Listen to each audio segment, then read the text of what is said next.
This month, we are diving into pronunciation today, right now. And not just any sounds, but some of the most challenging sounds for non native English speakers.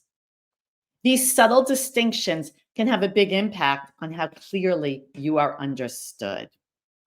From that tricky TH sound, as in the word think and this, to making sure you fully pronounce the ends of your words. And I am delighted to hear from Happy Work. I apologize if I'm not pronouncing. Thank you for that encouraging word. And that's a great reminder. Please, for those of you who are watching, use the comment section. I always love for people to tell me where they're located since we do usually have a global audience.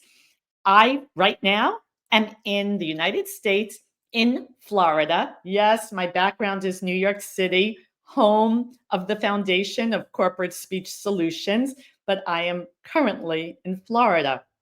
Let me know where you are watching from. And hi, Christian. You are very welcome. And keep the comments going. We are going to start with tip 13. And don't be confused because I'm giving 4 tips today, but it's tip 13 in our weekly tips. So if you have not caught up with 1 through 12, you can find them on YouTube, LinkedIn, Facebook. We post them everywhere. YouTube might be the easiest place to find them. And of course, if you aren't yet on YouTube, you might want to join and subscribe now.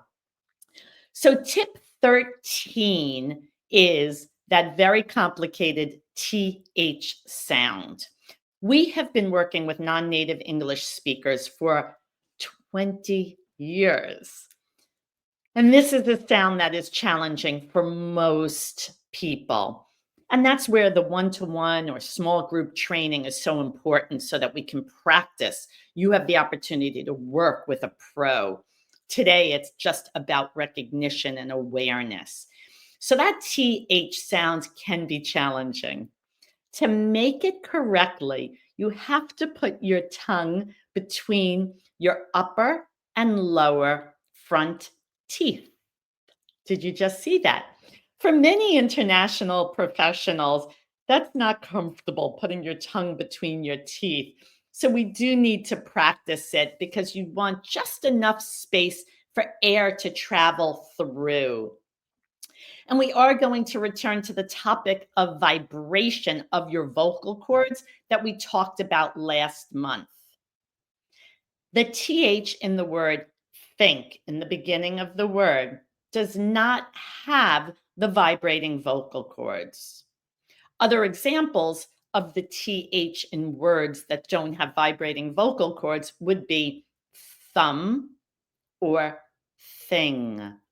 You're just flowing air through the tongue and teeth. However, the TH in the word that, this has vibrating vocal cords.